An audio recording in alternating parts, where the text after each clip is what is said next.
Hi, I'm Nick Powles, and I'm with Sean Fitzgerald.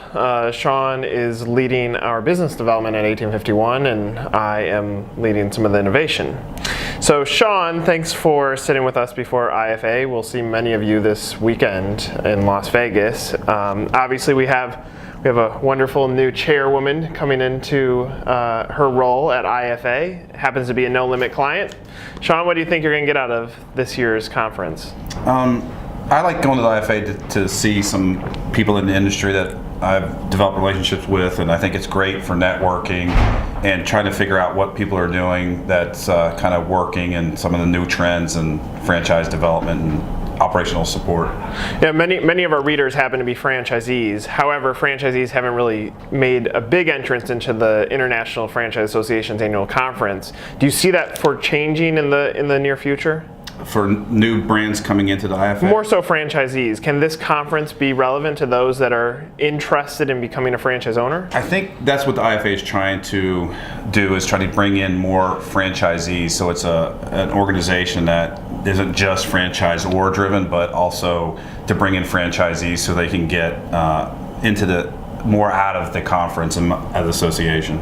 So one of the top read stories on 1851 this week is a story about Buffalo Wings and Rings and their expansion plans. Do you feel that now that the economy is shifting slightly, that the $2 million investment ranges can make another play at being hot again? Yeah, I think what's happening in the marketplace is now that the banks are starting to lend again and the financial markets are starting to loosen up a little bit, that the larger investments are going to come back. The larger type of franchise brands are going to continue to see better growth than they have in the last several years. So I think the last 5 or 6 years has been a lot of the smaller investment that have seen growth, but I think people are coming off the sidelines now, and I think brands that have weathered the storm and had taken that time this last slow several years to really revitalize their brands are going to see a lot of payback right now. So obviously we're on a new website platform, and this is now our second full week since we relaunched. You've been in franchise development for a long time. How do you feel the new site operates, and what do you see as the potential of the new 1851? I think the new 1851 platform is dramatically going to change development. If you look at what's working in franchise development today, especially online, it's going to be SEO, it's going to be pay-per-click, it's going to be a little bit of PR, and then it's also, people are still doing the portals. There's still some relevance to the portals.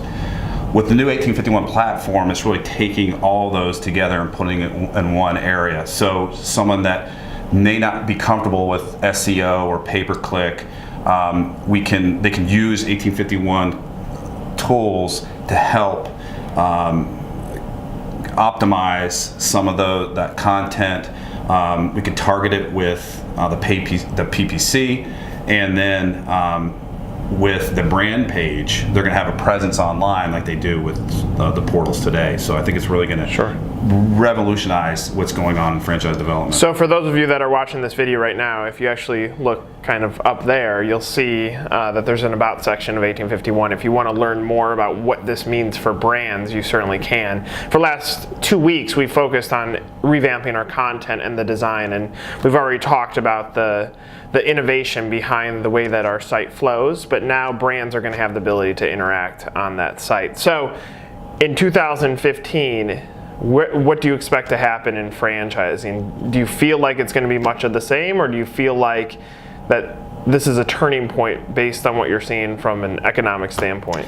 You know, the indicators that I have seen with just conversations with some franchisors, that the fourth quarter of 2014 was really strong for development growth, which was a surprise because usually the fourth quarter is usually slower.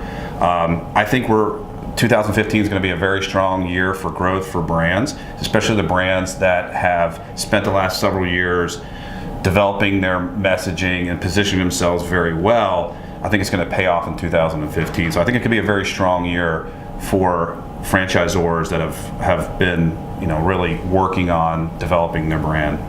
All right, thanks, Sean. We'll see you guys in Vegas. Good luck.